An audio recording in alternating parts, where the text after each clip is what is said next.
প্রিয় ছাত্রছাত্রীরা, আজকে আমি নিয়ে এসেছি বর্ধমান ইউনিভার্সিটি বিএ তৃতীয় সেমিস্টার ইতিহাস মেজর পেপার 1-এর একটি গুরুত্বপূর্ণ প্রশ্নের উত্তর।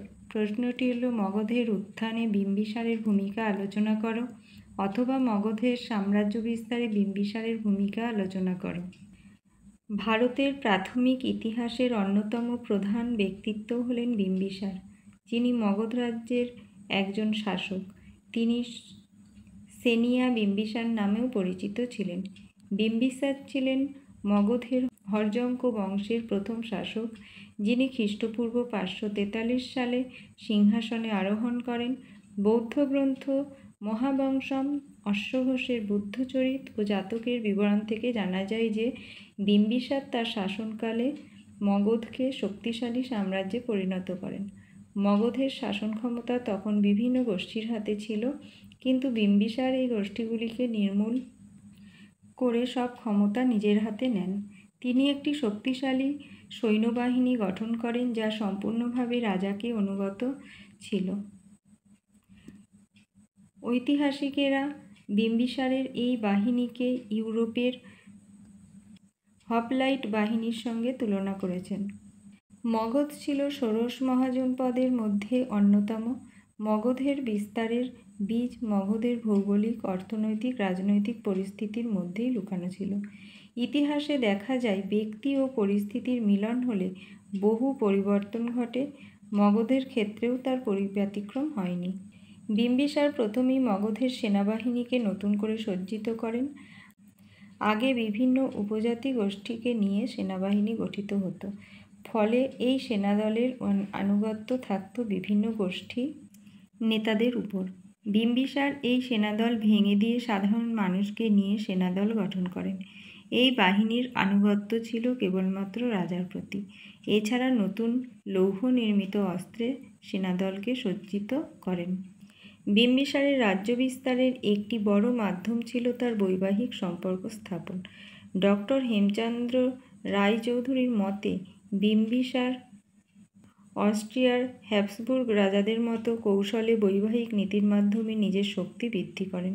তিনি প্রথমে কৌশল মহাজনপদের রাজা মহাকৌশলের কন্যা কৌশল্যা দেবীকে বিবাহ করেন এবং যৌতুক হিসাবে কাশী ও বারাণসী লাভ করেন, যা থেকে বছরে প্রচুর রাজস্ব আদায় করা যেত।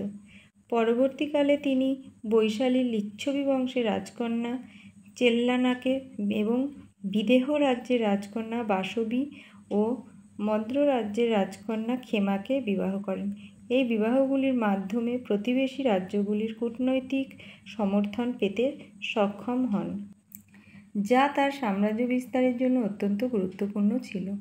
যেমন অঙ্গরাজ্য আক্রমণের সময় তিনি লিচ্ছবি ও কোশলের নিরপেক্ষতা লাভ করেন। বিম্বিসারের সাম্রাজ্য বিস্তারের সবচেয়ে গুরুত্বপূর্ণ কাজ ছিল অঙ্গরাজ্য বিজয়। অঙ্গ, যা বর্তমানে ভাগলপুর ও সুরঙ্গের অংশে অবস্থিত, ছিল একটি গুরুত্বপূর্ণ বাণিজ্যিক কেন্দ্র। চম্পাবন্দর, যা অঙ্গের রাজধানী ছিল, তা মগধের নিয়ন্ত্রণে আসে। ফলে দূর প্রাচ্যের বাণিজ্যের ওপর মগধের আধিপত্য প্রতিষ্ঠিত হয়। ঐতিহাসিক ডক্টর হেমচন্দ্র রায়চৌধুরী বলেন, অঙ্গরাজ্য বিজয়ের মাধ্যমে বিম্বিসার মগধের সাম্রাজ্য বিস্তারের যে সূচনা করেন, তা পরে অশোকের কলিঙ্গ বিজয়ের মধ্য দিয়ে পরিপূর্ণতা লাভ করে। দূরবর্তী রাজন্যবর্গের সঙ্গে তিনি বন্ধুত্বপূর্ণ সম্পর্ক গড়ে তোলেন। গান্ধাররাজ পুক্কমতি তার কাছে দূত পাঠান। অবন্তীরাজ প্রদ্যোৎ জন্ডিস রোগে আক্রান্ত হলে চিকিৎসার জন্য বিম্বিসার রাজবৈদ্য জীবককে সেখানে পাঠান।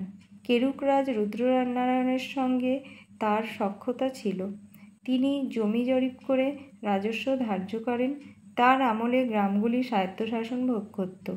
কাজের সুবিধার জন্য তিনি দপ্তর তৈরি করেন। বিচার বিভাগ, শাসন বিভাগ ও সমর বিভাগ।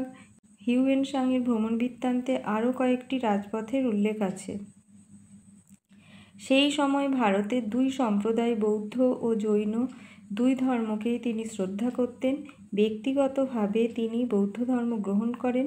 মধ্য ভারতীয় রাজনীতিতে প্রভাব বিস্তার করলেও বিম্বিসারের প্রকৃত কর্তৃত্ব মগধ, অঙ্গ ও কাশীর কয়েক অঞ্চলেই সীমাবদ্ধ ছিল। তিনি অঙ্গরাজ্য ছাড়া আর কোনো রাজ্যকে জয় করেননি। সুতরাং বলা যায় যে 543 খ্রিস্টপূর্বে মগধের সিংহাসনে বসে বিম্বিসার মগধকে ষোড়শ মহাজনপদের শ্রেষ্ঠ শক্তিতে পরিণত করার পরিকল্পনা তিনি সার্থক করেছেন। তিনি কূটনীতি ও যুদ্ধনীতি দুই নীতিরই প্রয়োগ করেন। তার ফলে তিনি অঙ্গরাজ্যকে মিত্রহীন করেন। এটা ছিল তার রাজনৈতিক কূটনীতির পরিচায়ক। তাই বলা যায় মগধ সাম্রাজ্যের উত্থানে বিম্বিসারের ভূমিকা ছিল গুরুত্বপূর্ণ।